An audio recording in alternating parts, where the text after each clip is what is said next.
Hola y bienvenidos a un espacio para el encuentro. Hablemos de economía y finanzas.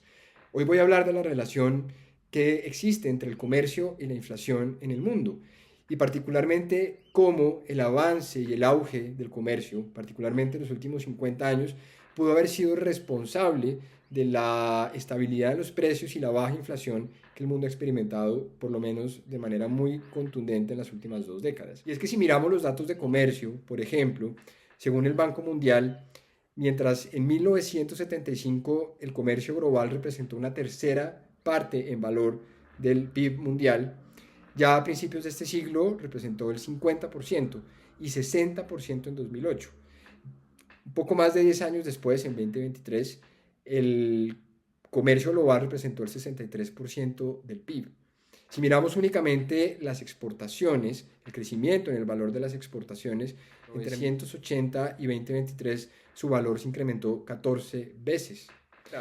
Si miramos cómo ha sido el desempeño de la inflación en estos mismos años, en estas mismas décadas, por ejemplo, que en 1980 el mundo registró una inflación promedio del 15% y en la década de los 90 del 20%, eran inflaciones promedio de 2 dígitos. Sin embargo, desde principios de este siglo, la inflación se ha reducido a un solo dígito. En la década de los 2000 fue del 4% y en la década de 2010 hasta la pandemia fue del 3,5% promedio en el mundo.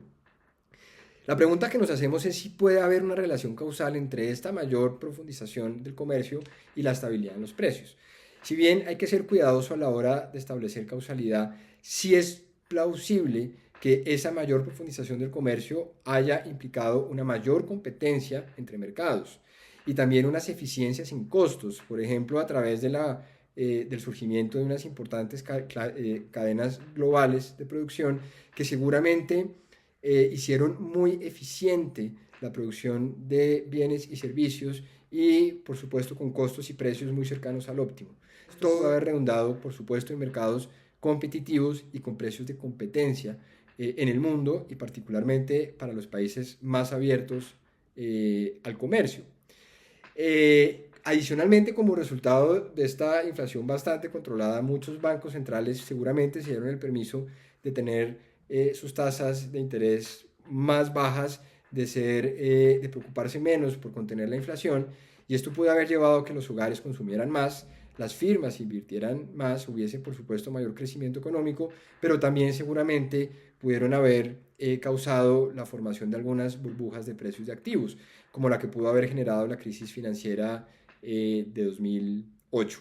Ahora, ¿qué podemos esperar en adelante con relación a este efecto del comercio sobre los precios? ¿Van a seguir siendo tan estables o puede haber más inflación estructural? Yo creo que una buena ayuda para tener una imagen más clara es entender qué puede haber estado causando que el comercio se haya ralentizado por lo menos en los últimos 10 años y tratar de mirar si esos factores podrían estar presentes también en el mediano y en el largo plazo y aún profundizarse. Por ejemplo, seguramente el mundo hoy en día es más proclive a imponer barreras al comercio a través, por ejemplo, de mayores aranceles. Es defendible también la tesis de que el mundo pueda estar menos integrado ahora de lo que estuvo hace unas décadas. Inclusive hay mayores tensiones geopolíticas y conflictos globales que aún no sabemos qué desenlace van a tener. Adicionalmente, como resultado de la pandemia, estas cadenas globales de producción se transformaron en algo que se llama el nearshoring, en donde, digamos, el abastecimiento ocurre en un nivel mucho más local, entre países mucho más cercanos.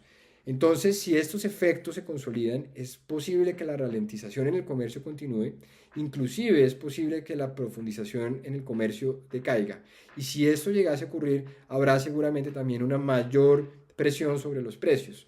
Entonces, quizá estemos enfrentados a unos años por venir en donde la inflación estructural sea más alta de lo que venimos observando en el pasado.